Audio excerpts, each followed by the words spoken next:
Today, Charlotte-Mecklenburg Police Department is hurting. We mourn the loss of Police Officer Mia Goodwin, and the profession hurts, our city hurts. But most importantly, we need to be uplifted and uplifting each other in prayer.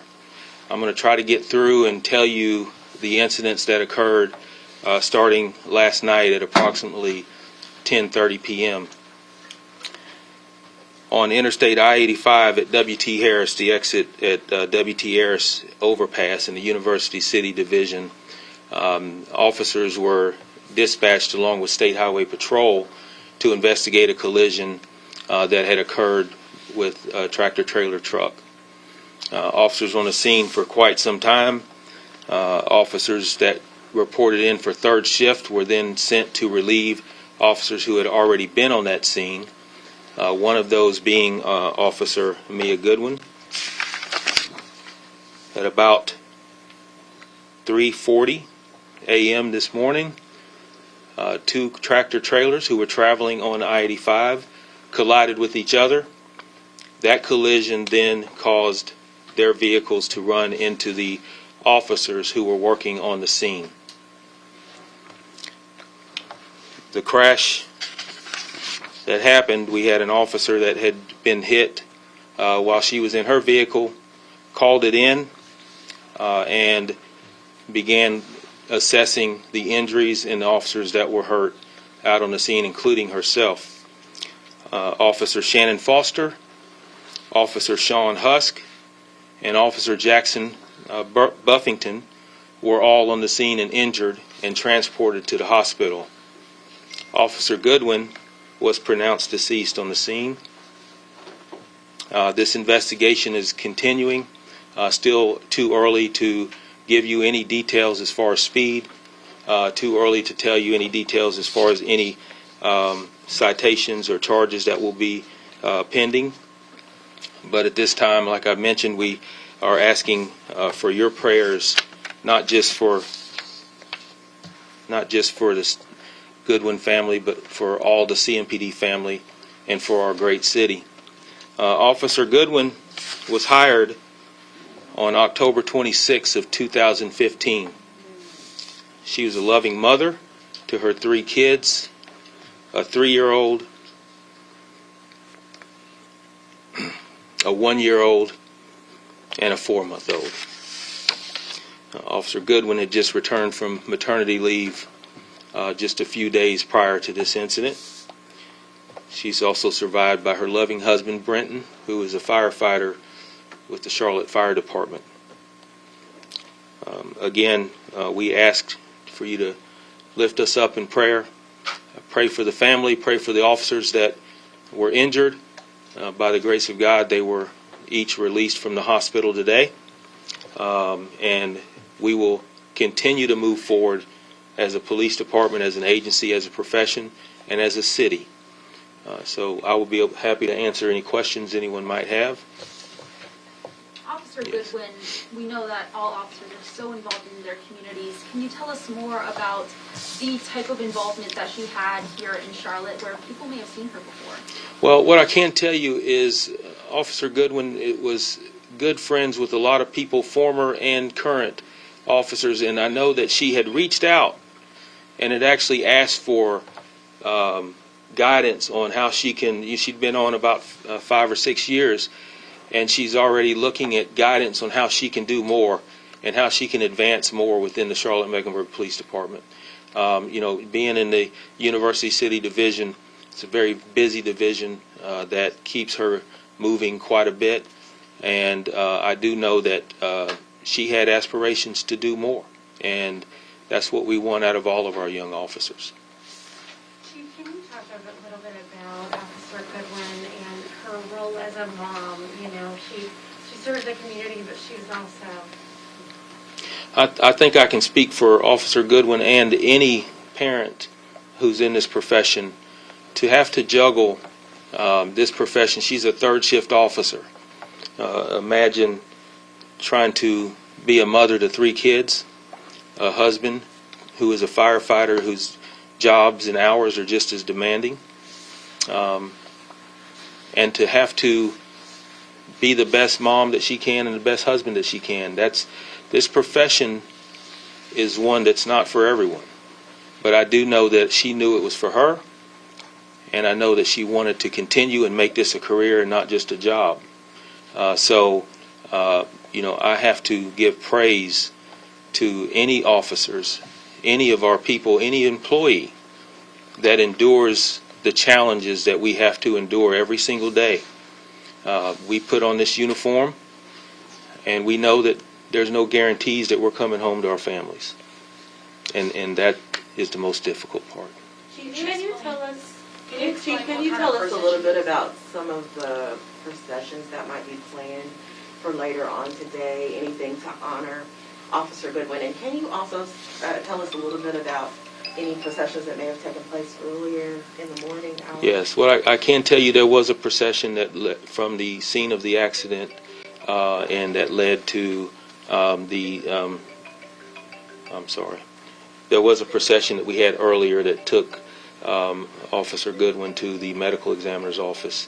As far as processions that are leading, we're still working on some of that and some of the details, but we will certainly put out what we can as far as to let the public know, because I know there's going to be a great deal of support to honor her life and to celebrate her life as well. Chief, how are the officers who were on scene this morning doing? I know you guys prepare for this, but you don't prepare for this. There's no way to prepare. You can talk about it. You can plan for it. You can have operation plans on what we're going to do if it does happen. But until it does, it's something that you just really can't put your arms around. The officers, I can tell you, are distraught over what's happened. They're emotional over what happened.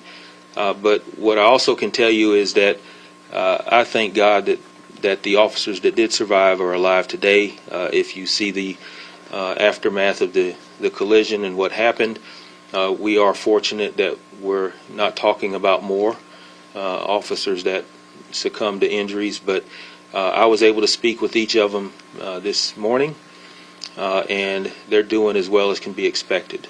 And just to clarify, you said 2 other officers were injured, but they've since been released, correct? There were 3 other officers injured that have been released. What hospital were they taken to? Atrium. Chief, where were those officers when the collision happened? So the collision happened. The officers were in the roadway. We had one that was, I know at least one was in his vehicle. We still are looking at the investigation as far as where the other ones were. But if you look at the wreckage and how extended that was, so any officer that was on the scene pretty much was in the path of this collision. And we were very fortunate that we did have officers that survived this collision. The 2 tractor-trailer drivers, were they injured? I'm sorry, were they injured? Yes, so one of the tractor-trailer drivers was transported to hospital. That driver is still in the hospital as of this press conference. Are they facing charges? That's still too early. That's something we're definitely looking at. We still need to conduct interviews. We still need to do the accident reconstruction. Once we can get to a point to where we can determine whether charges are appropriate or not, we'll certainly face that when we get to it. You talked about Officer Goodwin professionally, but what kind of person was she? You know, I can tell you what I know, and I didn't personally know her, but what I can tell you from my conversations is that she was an inspiring young woman who wanted to do more. She was someone who felt like she had a lot to offer in this profession, resilient, and she loved the people around her, the people that she worked with. So I know that her and her husband are loving people, and that they both had future plans and aspirations of their future. And it's one of these situations where we recognize now that life is not guaranteed and life is short, and we have to embrace it while we're here. Chief, this is probably not known. The cruiser that had heavily rear damage, Was that on I-85 or was that on an exit or entrance ramp pushed by one of the vehicles? Yeah, all the cruisers were on I-85, and there were actually 4 that were received some extensive damage as well. And Chief, isn't it too early to tell if the move over law is the case? You know, we've been talking through this all morning. We've been looking at the what ifs, what could we have done to improve the safety of the officers, and watching the video of the crash, watching the aftermath of the crash. I don't have answers. I don't have answers to say that if we put these safety precautions in place, this wouldn't happen. The only way this doesn't happen is if people recognize that there are blue lights in the roadway, slow down, and take extra precaution. And when you don't do that, you put the lives of men and women who are there to serve and protect in danger. And I think that's what we're looking at today. Officer Goodwin and the other 3 officers that were involved are heroes. They're out there to protect and serve and do their job. And unfortunately, the outcome that we see today is a result of I'll just leave it at that. Chief, were you all the primary agency out there investigating this, or were you just supporting Highway Patrol? We were there to assist Highway Patrol, who was taking, Highway Patrol is responsible for the accidents that occur on the interstates, to taking those reports. However, CMPD does have the resources to assist and also take those reports when Highway Patrol is not available. But what I can tell you is that they were on the scene when this happened. Is this the first time in a while that you've had an officer die as a result of responding to a traffic collision? This is, I've been doing this for 30 years. This is the first traffic accident that involved a fatality of one of our officers since I've been here.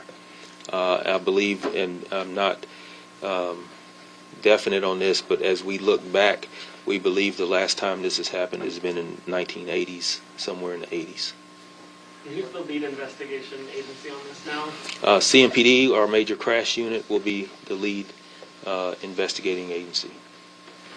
Do you know when that shift change happened? Like, how long had she been out there and that shift been out there when this happened? I'm not sure. I was told that she was the last officer to arrive on the scene, so she hadn't been out there long.